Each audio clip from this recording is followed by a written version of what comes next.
So everyone, thank you so much for joining us. We do have closed captions on. So on your screen, you will see a transcription of what we are saying. Please do be patient while we allow for our attendees to enter the call. And I'm about to get our live stream on Facebook started. So we're going to take just one more minute. I am going to request that if you have questions for Dr. Hudson, please put them in the Q&A and she will address them as time permits. And as you've seen, we are recording. So just so that you are aware that the event is going to be recorded, it will also be uploaded to YouTube after this is finished.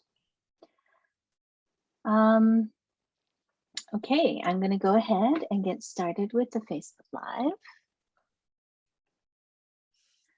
And in just a few minutes.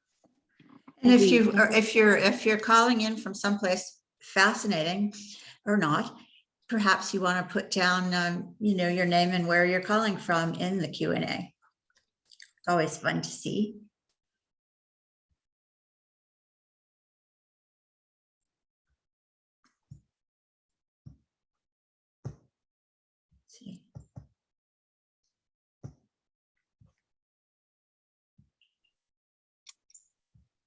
Okay, we are now live on Facebook, everybody. So welcome to this event. Welcome, everyone, and thank you for joining us today from around the world as we wrap up our celebration of International Women's Day with our very special guest, Dr. Valerie Hudson. I'm Ann Hesse, and it's my privilege to chair the Democrats Abroad Global Women's Caucus. We're an international organization with many thousands of members across the globe.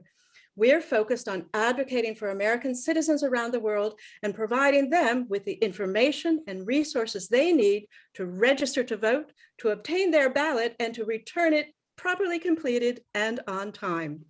In the 2020 elections, the votes of Democrats living abroad made a critical difference in key states, and we're committed to doing that and more in the crucial midterm elections coming up this year.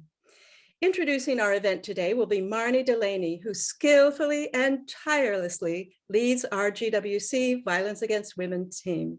And please note that we will be gathering questions for Professor Hudson from the Q&A box on Zoom and on Facebook, where we're streaming live now. So do type in your questions as we go along. Now I'd like to hand off to Marnie, who will introduce our guest. Marnie? Thanks, Ann. We are very gratified to have a special guest with us today. As many of you know, we're working on a project centered on the situation for US women and children who experience violence while outside the confines of the US border. Some of you were with us when we were joined by Paula Lucas and Carrie Potts from Pathways to Safety, the only organization created specifically to address these situations. And I believe Paula and Carrie are watching with us today. As we look at this problem, we are necessarily looking at the situation for all women in the countries where we live or travel, because we can't really understand and address one part of the problem without understanding and addressing the whole problem. And I'll cut to the punchline. We in our country must focus massive attention and energy on what, in my mind, is a global crisis of gender terrorism, one which requires international cooperation, commitment, and aggressive action. We need to recognize that we won't be safe until all women are safe. Our subject today has to do with global peace and security, something weighing heavily on all our minds, as more than 2 million refugees have joined the existing 80 million refugees, including women, seniors, children, people with disabilities, and other vulnerable and often marginalized people whose lives have become untethered as they desperately seek safety somewhere on the planet. Specifically, Dr. Hudson's work has established indisputable links between striving for peace in the world and ensuring the safety and improved status of women. Dr. Valerie Hudson holds the George H.W. Bush Chair at the Bush School of Government and Public Service at Texas A&M, an expert on international security, foreign policy analysis, and gender and security. She received her PhD in political science at Ohio State University and directs the Bush School's program on women, peace, and security. In 2009, Foreign Policy named Valerie Hudson one of the top 100 most influential global thinkers. She has authored and co-authored numerous powerful books. Bare Branches, Security Implications of Asia's Surplus Male Population received major media attention from the Wall Street Journal, New York Times, Financial Times, Washington Post, BBC, CNN, and numerous others. It also received 2 National Book Awards. Sex and World Peace was named by Gloria Steinem as one of the top 3 books on her reading list. It's right on top of my reading list as well. You'll want to add 2 more important books to your reading list: The Hillary Doctrine, Sex in American Foreign Policy, and The First Political Order, How Sex Shapes Governance and National Security Worldwide. Sorry. Dr. Hudson has developed a powerful and fascinating nation-by-nation database on women called the Women's Stats Database. It has triggered both academic and policy interest, including use by both the U.S.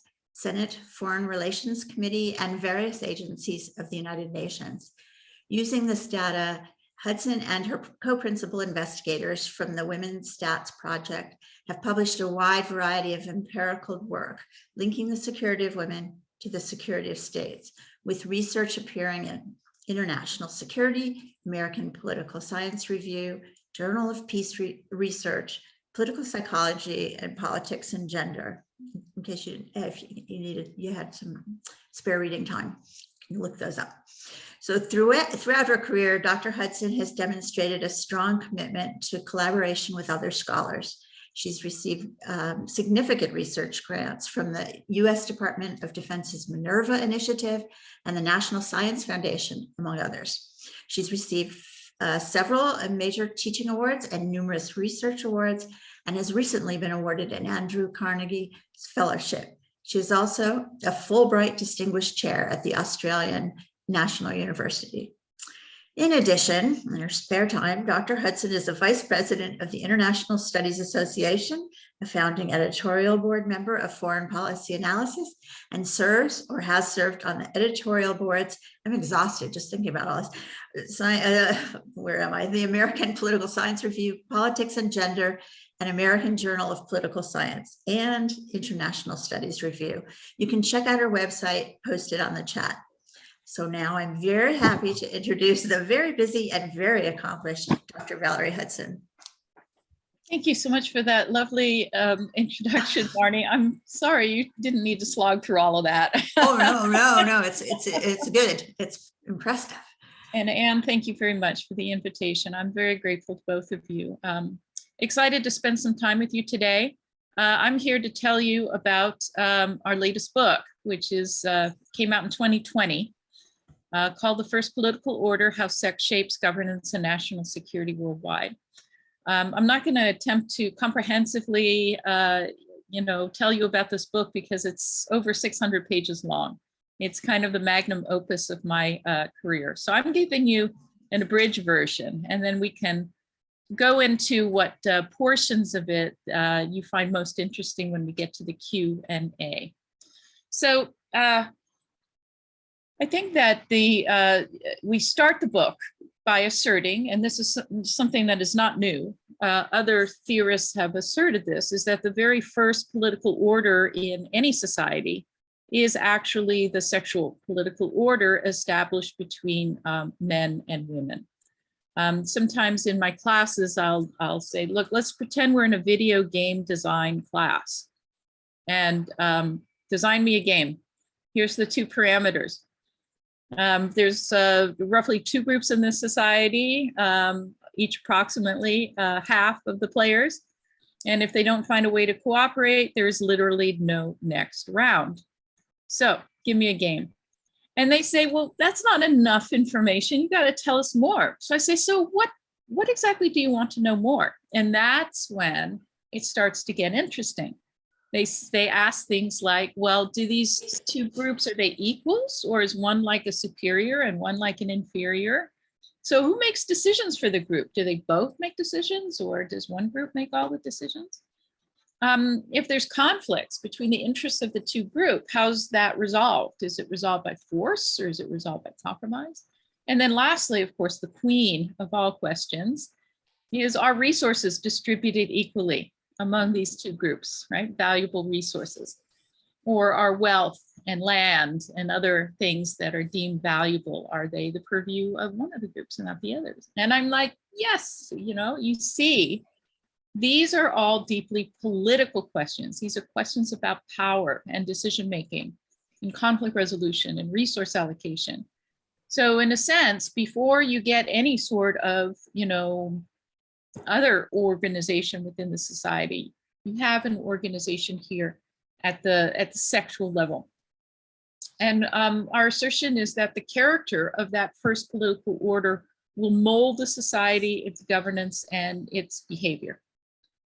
So when I was first interested in empirically asking the question about how differences in the first political order affect nation states, I originally thought to look at women's situation, women's relative level of empowerment, by looking at what's often called in international relations, the big three: female literacy or educational attainment, female labor force participation, female parliamentary representation. These are the ones that are most often used to gauge the situation and status of women in a society.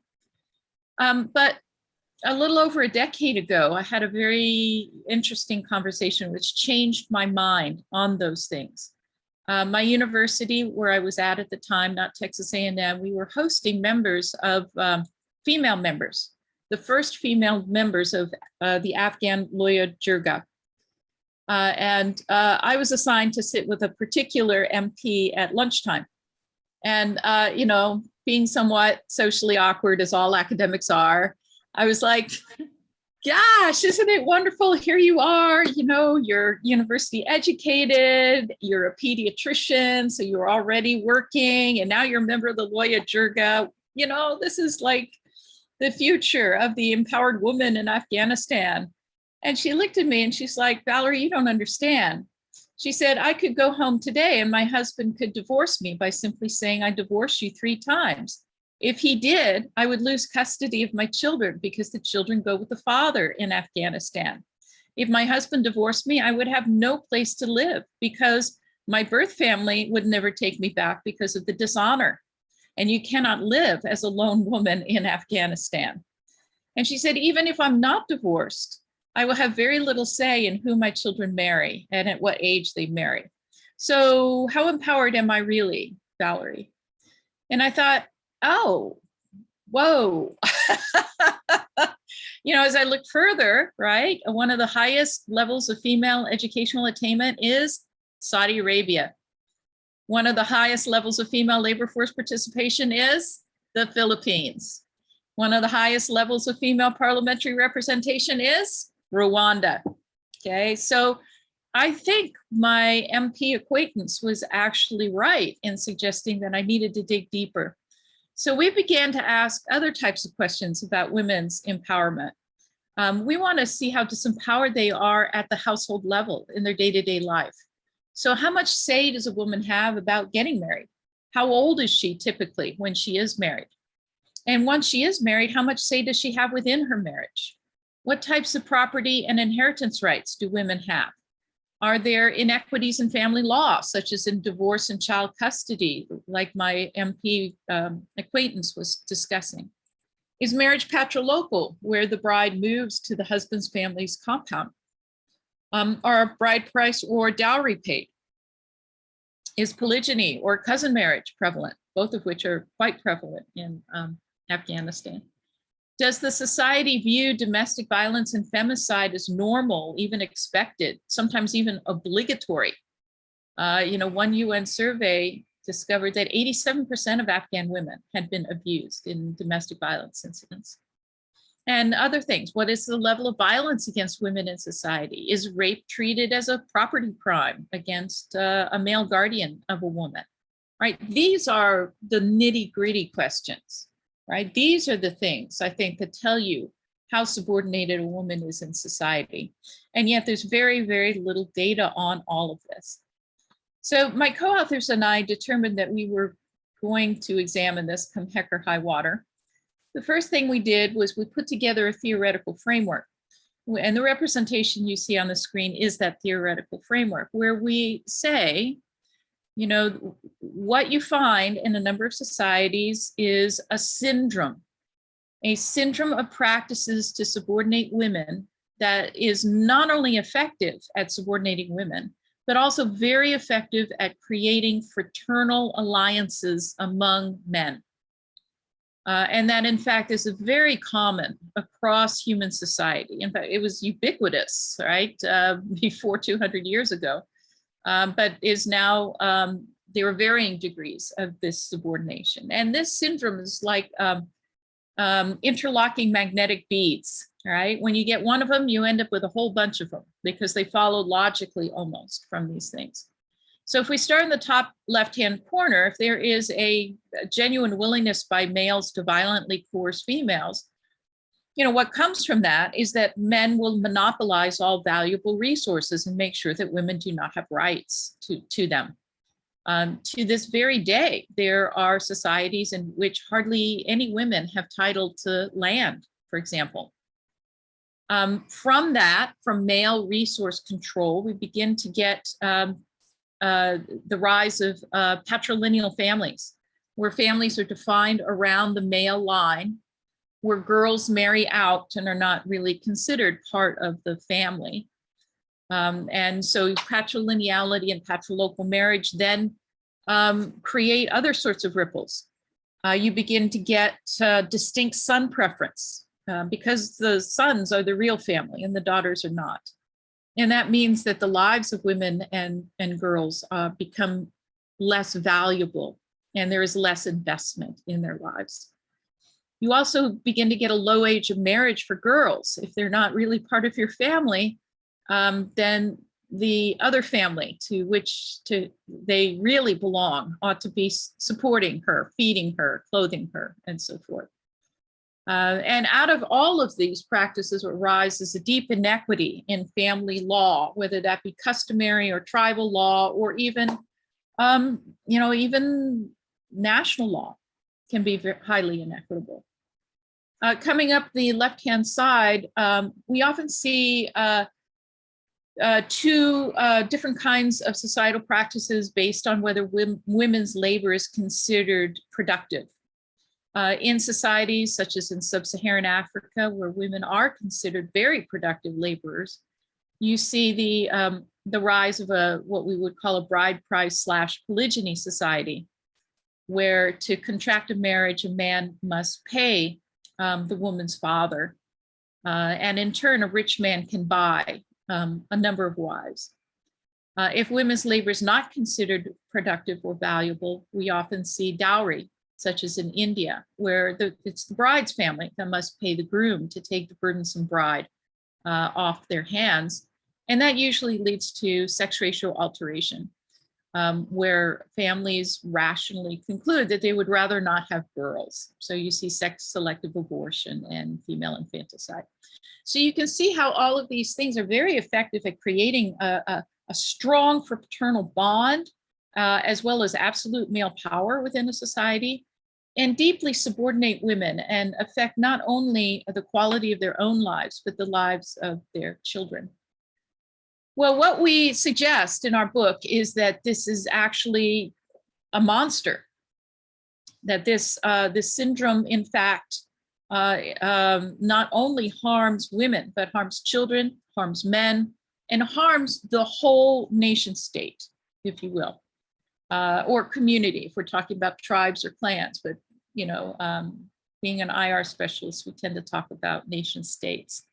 And that, in essence, the syndrome is really a trap, right? While it creates effective fraternal bonds, right? It creates male kin networks that then become the powered nodes in the society, it also creates very unfortunate outcomes for the group. Instability, violence, terror, corruption, and autocracy. Because in a sense, it's based on domestic instability, domestic violence, domestic terror, domestic corruption, domestic autocracy. And as you normalize those at the household level, they become normalized within the broader society as well. Furthermore, you also get other national security related problems as well. Poor health. Women are always given the gendered task of being the health caretaker for the family. So if you're disempowering women, you're actually making it less likely that they can be effective at that task. Food insecurity. Women are almost always responsible for the subsistence agriculture of the family unit, especially the women and children. If you disempower them, you're going to experience food insecurity.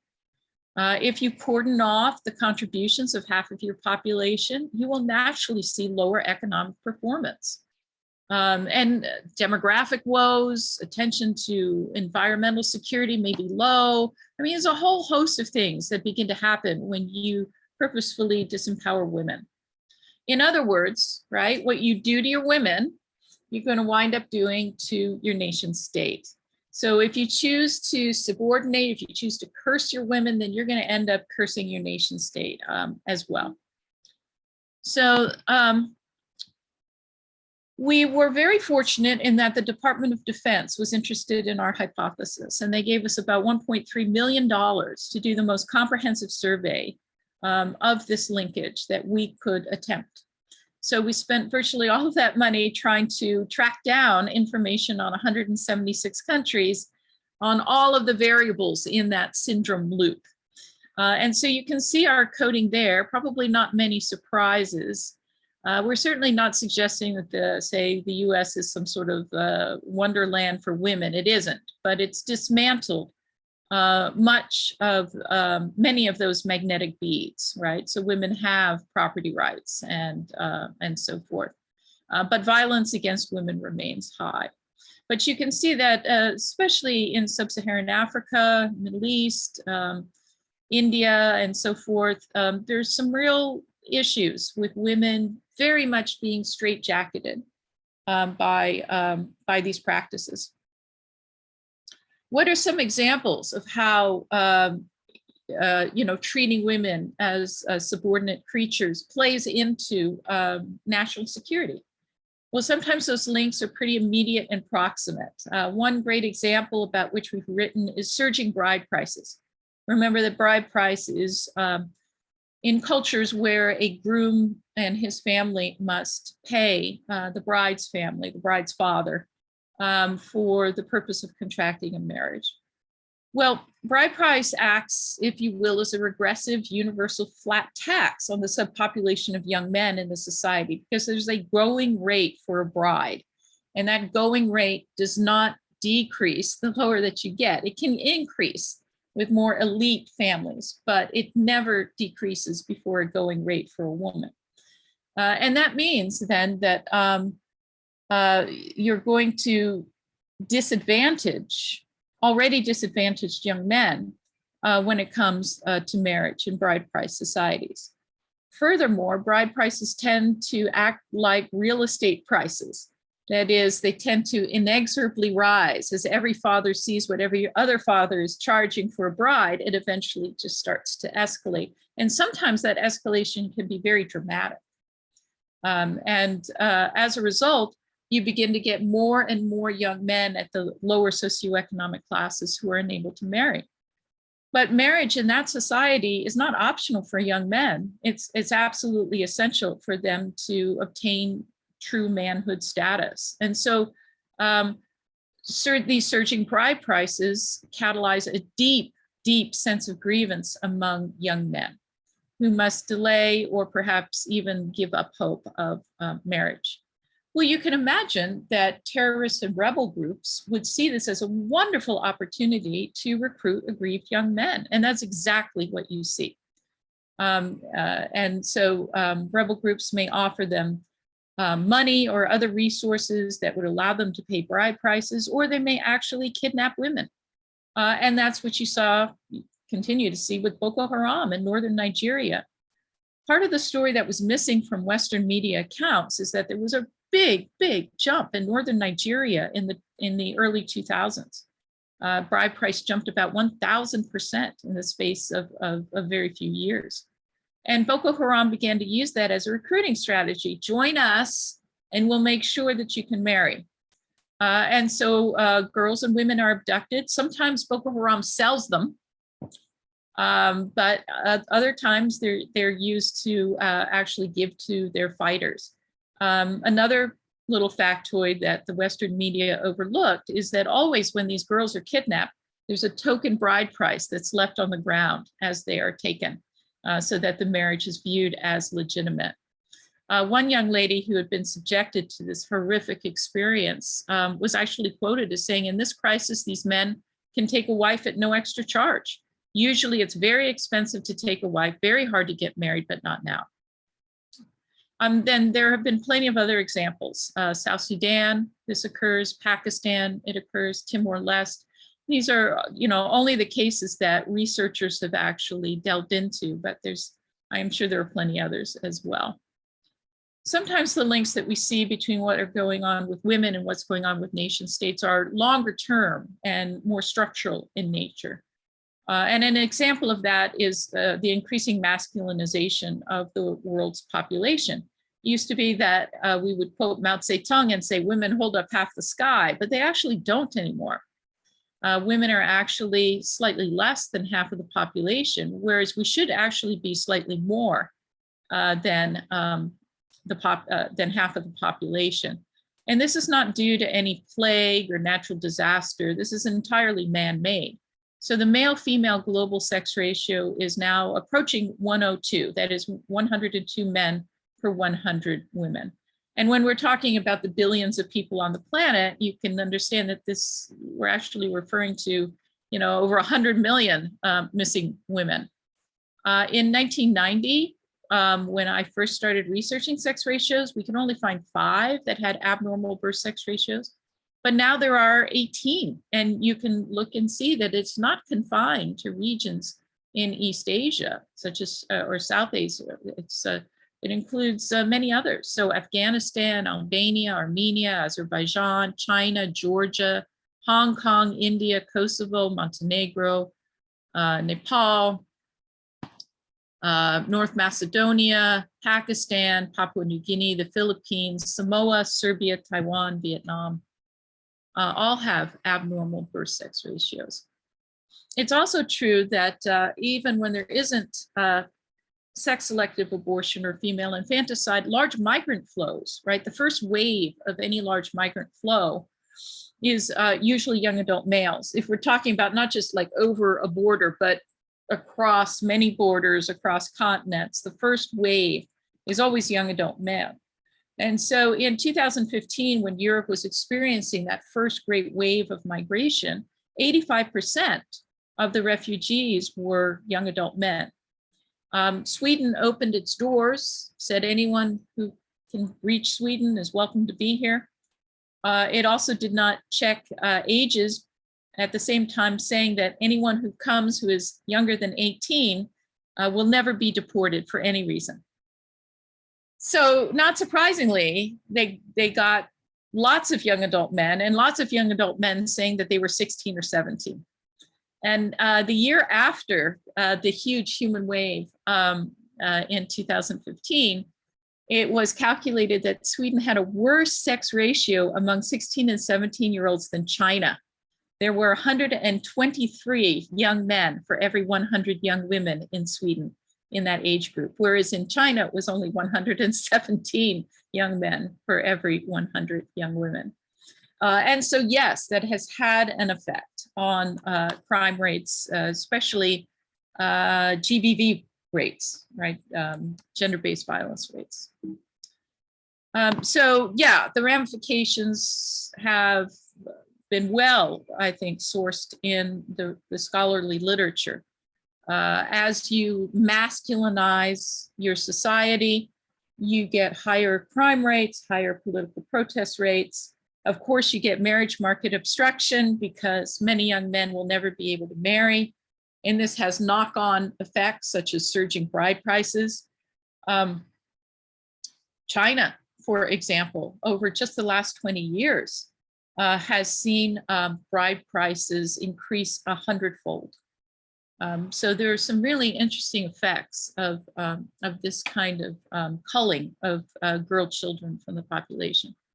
Crimes against women, of course, such as trafficking and forced prostitution, go through the roof, and mobility restriction for women is a result of these kinds of crimes. Greater HIV and STD spread, and from someone who does security studies, a very different view of wars of attrition, which may play into a different calculus of deterrents. A country that like China, that has 50 million more young adult men than young adult women, is going to feel differently about a long and protracted war than a country that has a normal sex ratio. So yeah, these sorts of case studies are really all well and good, but the Defense Department wanted to see some, statistical evidence that there were these associations. And so they gave us 4 years of funding. We worked very hard to find data nobody had ever found before. There is no data set of prevalence of patrilocal marriage among countries in the world. Good luck with that. So I think we did a really great job, and my hat's off to all of the research assistants who worked so hard on this project. So we operationalized the syndrome. That is, we were able to get scores for all those variables for 176 nations. And then we were very interested in seeing whether they were statistically related at a significant level with outcome variables for the nation state. And so we were interested in dimensions of national security, including political stability and governance, security and conflict, economic performance, economic rentierism, health and well-being, demographic security, education, social progress, and environmental protection. Though I'm sure there's probably not many statisticians in the audience, we were interested in making sure that people knew that this was rigorous research. So instead of the usual bar for significance in the social sciences, which is 0.05 or 0.01, we used a very stringent bar for significance, which was 0.001. We also were not interested in being accused of cherry picking the variables that we examined as outcome variables. So we looked at 161 variables in all. So multiple variables measuring similar phenomena, so that we would not be beholden to a group that had operationalized a variable in a particular way. We did try to reduce the number of variables through factor analysis. We got it down to 122 variables that we looked at for 176 countries. So what were the findings? Well, the findings were really strong. For example, our measures of political instability and regime type, whether you have a free society or an autocratic society, 15 out of 16 or 93.8% of the model runs came out with the syndrome as being both significant at the 0.001 level and also the variable with the largest overall effect size. Conflict and insecurity, 75% of the model runs, especially the variables concerning internal conflict. External conflict, not so much, but internal conflict, absolutely. Terror, 80%. I mean, if you subordinate women, if you terrorize women in the home, you're going to have a lot of terror in your society. And that's exactly what we found. Economic performance, almost 2/3 of the model runs were significant for economic performance. So if you sideline the contributions of half your population, you're not going to perform well economically. Oftentimes people say, well, nations treat their women poorly because they're poor. And we say, no, actually the evidence seems to indicate that nations are poor because they treat their women poorly. So it's a different look at these things. Public health and well-being, unsurprising, 71% of the model runs were absolutely linked with the disempowerment of women. Environmental preservation, this was kind of a surprise to me when my co-authors first said, well, we got to look at the environment. I was like, really? You think there's a linkage there? And they said, yeah, Valerie, there's this long research literature, theoretical literature that looks at the fact that how you treat women is how you're going to treat the earth, because the earth is almost always gendered female. And so how you treat females, how you treat the earth should be of a piece. So I said, sure, let's take a look at it. And actually we got, extremely strong results on environmental preservation, strongly linked to how poorly or how well you treat women. Demographic security, again, not surprising. Over 70% of the models predicted youth bulges and unsustainably high fertility rates and so forth. Educational attainment, about 60%. Social progress, 75%. Overall, right, over all of those variables that we examined, looking at all the different dimensions of national security, what we found was that the degree to which you subordinate women at the household level, right, with those variables that we discussed, 71.3% of the time, right, strongly determined, right, by those measures. I know that sometimes people would prefer to see odds ratios. So we did perform a variety of logistic analyses as well. And so for each step worse on the scale of subordinating women, for each step you get worse, you have twice the chance of becoming a fragile state, 3.5 times the chance of having a government that is more autocratic, less effective, and more corrupt. 1.5 times the chance of being unstable and violent. 1.28 times the chance of experiencing terrorism. 1.4 chance of your country being poor and in economic decline. 1.5 times the chance of having a low GDP per capita. 1.5 times the chance of having low environmental quality. Almost twice the chance of having a very high fertility rate. Almost twice the chance of a high incidence of preventable deaths. Almost twice the chance of scoring worse on the Global Hunger Index. So, it really is true. If you curse women, you end up with this sort of, overall curse on your nation state and virtually all of the outcomes that you might care about. Rose McDermott of Brown University took a look at our findings and had this to say: the findings are clear, consistent, and statistically robust across the board. In fact, the results are the kind of thing most social scientists strive for, but almost never find in the course of their careers. If these findings were about something not related to women, chances are they would be treated as revolutionary in international relations theory. Indeed, the effects are much stronger than those supporting the notion of the democratic peace that has spawned an entire cottage industry of inquiry. I leave it to the reader to ponder why powerful effects regarding the treatment of women on the health and security of states do not receive such extensive attention. Well, I think we probably could guess the answer to that question. Why do these things obtain?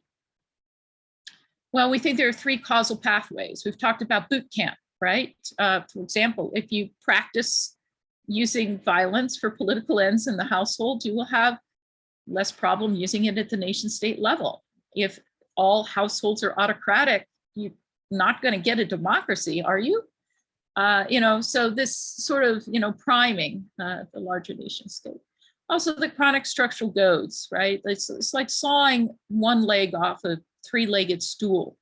If you embrace practices that subordinate women, such as bride price or polygyny or sex ratio alteration, your society will be unstable. There is no way out of that iron law. It just will be unstable.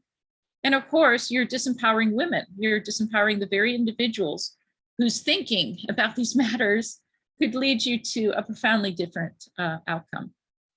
At this point, I'm usually addressing military members of DOD, and I say, look, do you really consider yourself a foreign policy realist? Are you a national security realist? And if you are, right, then one of the things that you hold to is you have to look at the world as it is and not how you want it to be. And these findings are just overwhelming, right? What's going on with women matters for national security. So can you really call yourself a realist if you don't look at what's going on with women? and you work in the national security realm. So, I think there's a variety of different things that change, right? Situational awareness changes drastically if you take this research seriously. Deciding which subnational actors to support changes, with this set of lenses, new set of lenses. How you approach peace negotiations would change. How you look at domestic terror and who's most likely to commit domestic terror will change if you have gender lenses. Immigration policy changes when you have gender lenses. And your priorities change. For example, if I had a choice between exporting democracy and exporting a ban on child marriages worldwide, I would pick the second one, hands down. Because without improving the situation of women, and child marriage is a huge blow to the situation of women, you will never have a meaningful democracy. You simply won't, right? So you're just planting that seed in the very wrong soil. So, I think there's countries that we definitely could look at to export democracy, but those would be ones that have ameliorated this syndrome to a greater degree. So I believe one day the idea that foreign policy or national security policy could ignore the situation of women will be seen as laughably naive.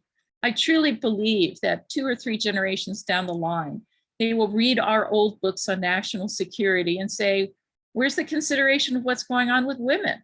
And they'd be like, oh, back then they didn't understand, and they'll have a chuckle at our expense. I really think that things will change as people begin to see these linkages. There are other things we can discuss, but I think what I'll do is just end with a Hillary Clinton quote, one of my favorite Hillary Clinton quotes. And she gave this on the occasion of International Women's Day 10 years ago. So in 2012, when she was Secretary of State, she said, "The subjugation of women is a threat to the common security of our world and to the national security of our country." She's absolutely right. And I think our research, ironically paid for by the US Department of Defense, actually shows that to be the case.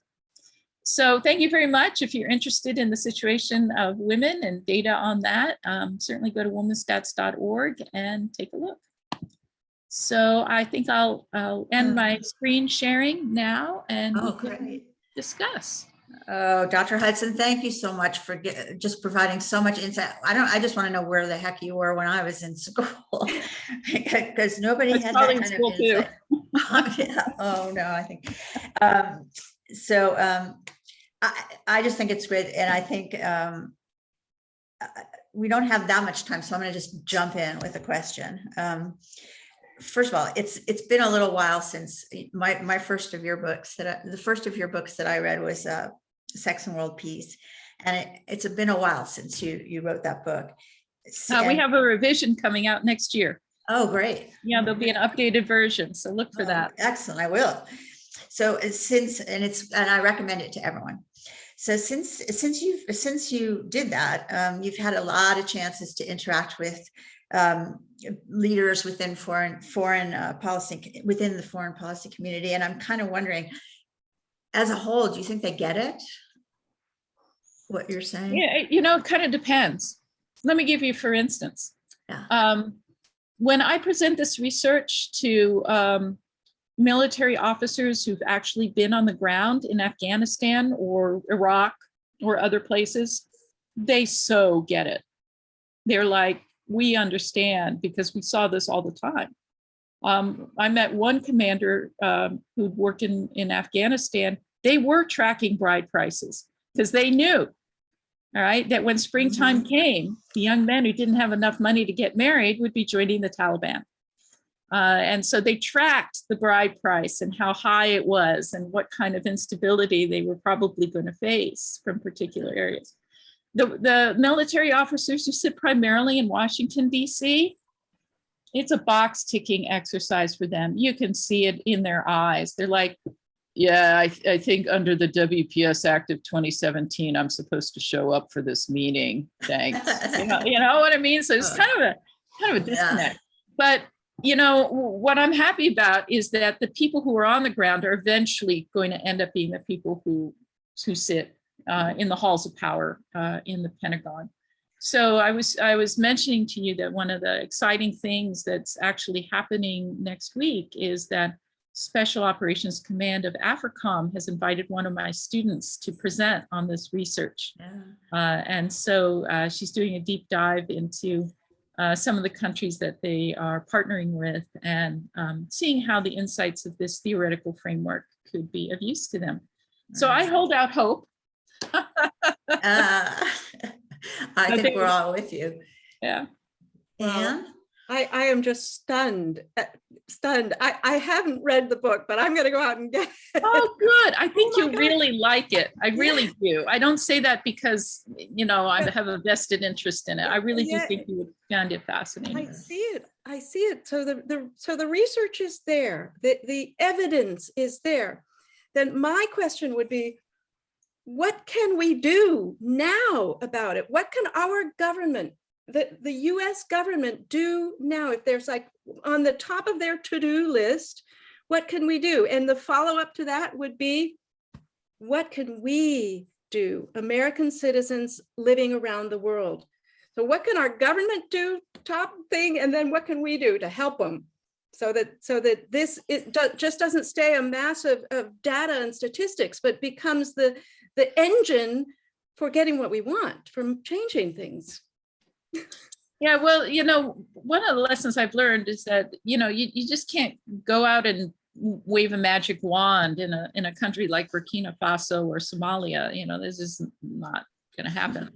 But there are things you can do. And so my student is actually coming up with a list of those.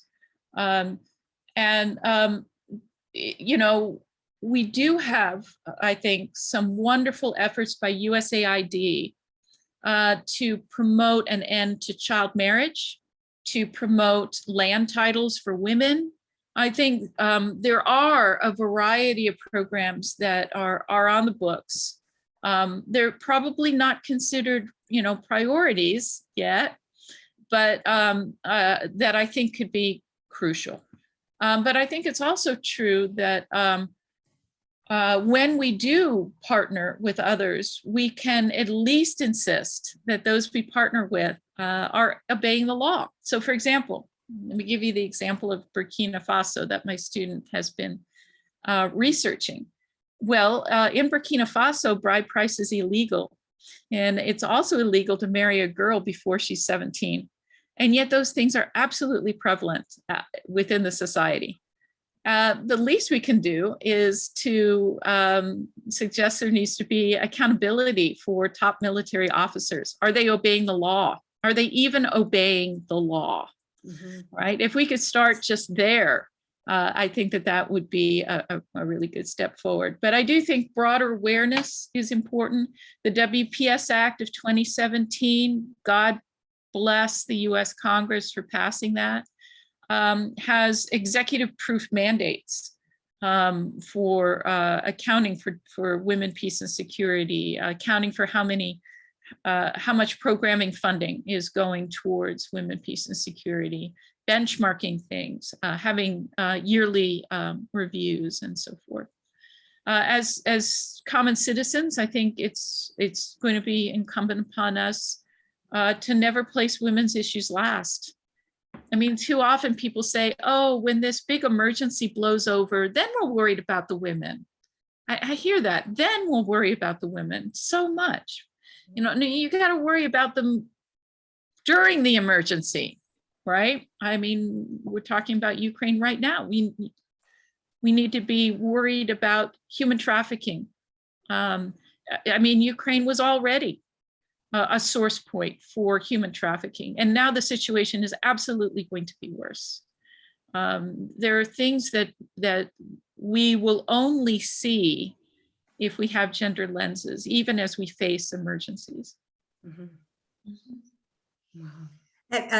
Obviously, the whole situation in Ukraine is on all of our minds, and I wonder, have beyond that specific point, is there anything that has really been on your mind as you thought about it?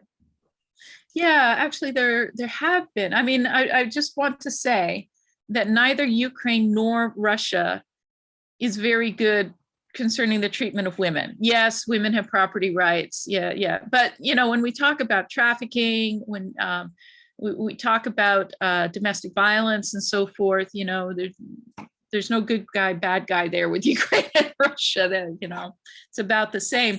But I will tell you that my co-authors and I have noticed a regress in the status of women in Russia over the past 10 years. We can point to actual indicators that we track that have regressed over the last decade. And all of us began to think that Russia was becoming more capable of aggression than it had in the past because of this regress in rights for women. So I'm sure you're all aware that in Russia basically decriminalized the first incident of domestic violence in a household. So unless you actually kill the woman, basically the first incident of domestic violence is not criminally punished. And then after that, she has to go through a whole bunch of hoops, and she basically has to be in hospital before the police will even look at the case. So in a sense, they kind of quasi decriminalized domestic violence in Russia. And it's also true that we began to see Putin allowing some of the peripheral territories start going their own way concerning women. So in Chechnya, the Chechen government under Kadyrov has imposed hijab for women. And also they have begun to practice polygamy, which is absolutely illegal under Russian law. Both of those things are illegal under Russian law. But Putin's like, whatever, right? It's you can treat your women however you want, as long as you remain loyal to me, we're okay. So we've seen this backsliding concerning any sort of real attention to the rights of women in Russia. And my co-authors and I began to worry that this was a sign that we could see some aggressive behavior from Russia. Wow. I think you were right. I'd like that we have some interesting questions coming in from our Q&A box here. If you don't mind, I'd like to read out one from Meryl Oates, who you might know. To bring your research home to the US, how can your findings be applied to American society and the highly gendered violence that we saw in the assault on the Capitol back on January 6th? That's Meryl Oates, who says, I remember one of your early lectures back at the Kennedy Center. Wow, that's excellent. Well, It is hello. in Budapest, I think, Budapest now. That's Yeah. great. That's So- great. Well, So, yeah, absolutely. You can train this whole theoretical framework on the US. All right. We may not have bride price and well, we have polygyny some places. I'll just we may not have some of these other practices as a prevalent practice, but we've got problems, and they revolve primarily around male violence against women, you know, to be perfectly blunt. I think we're beginning to see cropping up enclaves of some of these old syndrome practices. So female genital cutting is a practice that's kind of been imported. Polygyny is kind of a practice that's been imported. There's a variety of practices that are kind of also been imported. So certainly I think here in the United States, we have to be treating domestic violence as a crime of terror, right? Just as we would treat, the Tsarnaev brothers as terrorists, right? We need to be treating those who abuse women as being terroristic, and that their punishments should be greater, and that the period of surveillance of their activities should be greater. Their ability to get guns should be zero. I mean, we need to start looking at that male violence against women terror linkage. And then I think the second thing that has to happen is that when we begin to see enclaves of bringing these bad old practices into the United States, this is where the rubber hits the road for immigration, right? It's one thing to bring in a preference for certain kinds of meat. We're cool with that. But if you start bringing in practices that harm women, like female genital cutting and polygyny, the government needs to absolutely crack down on those and treat them again as if they were a high-level crime, not some low-level cultural difference type crime, but a real high-level crime.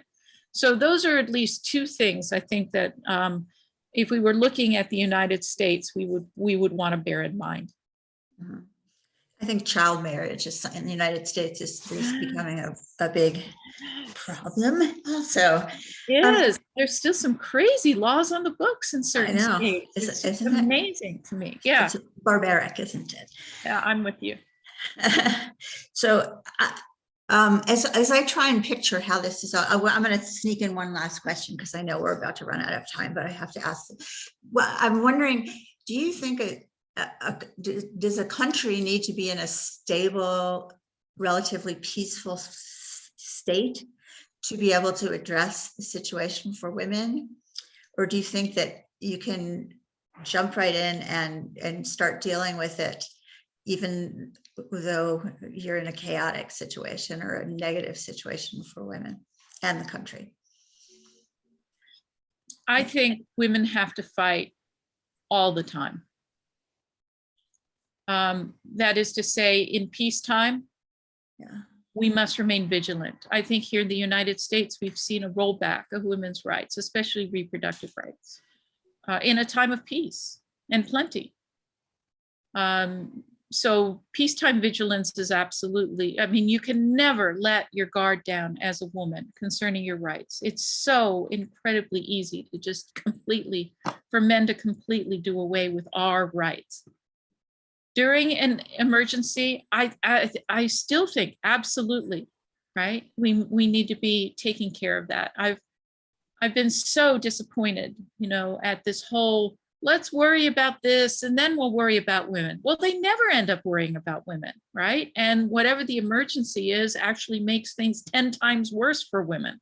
So I think you got to worry about women even during a conflict. And so I'm kind of an old battle queen that says, look, you're going to have to be prepared to fight this thing 7 days a week, no matter what's going on. Oh gosh, that's such a good, can we end on that? That's From really the inspiring. battle queen, we're going to keep I fighting. I feel like a battle queen. I know. No, I think that's let's call to arms. I love it. Yeah. Oh yeah. Oh, thank you so very much. We just love that you're here. We know your time is valuable. Your work is valuable beyond. And we just want to thank you for, that was to go, I don't know, I'm not really good on details, and to get so deep is so impressive. And it's just the proof that the world needs to see. So thank you. Thank you. It's been lovely to be here. I appreciate it. And Anne is gonna take us home. Yes, I have a little wrap up here. I just want to say one thing. I wish I could talk forever with you about this, but I just loved your comment about the gendering of the environment. Mother Earth is what we call it. And so we don't treat her very well. But that's a conversation for another day. I'm afraid I just have to say thank you, Dr. Hudson, for tonight. And thank you very much, Marnie, for bringing her to us. And thanks to everyone who's joined us on the call today. I hope you've enjoyed this amazing discussion as much as I have. And I would like to remind you that the GWC does have a full program of online events and calls to action for the Battle Queens coming up. So please do follow the link that's going to be dropped into the chat box for more information on that. There are battles on many fronts in the fight to protect our rights, and I'd like to thank our many, many volunteers around the world who are fighting the good fight. And let everyone on this call know that we'd love to have you too with us wherever in the world you happen to be. So please consider joining our volunteer team. That link will be in the chat box as well. Well, the most important thing I can say in closing now is to go to votefromabroad.org and register to vote. That's how we help to win in 2020, and that's how we must win in 2022. The stakes are high, and we can't let anyone sit on the sidelines during this critical election year. Finally, we encourage you to contribute to our work on the democratsabroad.org/GWC page.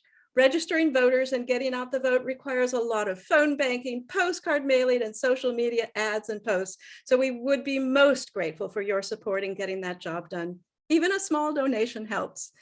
So thanks for joining us, and we hope to see you next time. But for today, we'll be closing the call. Thank you so much. Bye-bye. Thank you so much, Valerie. Take care. Thank you. Bye-bye. Bye-bye.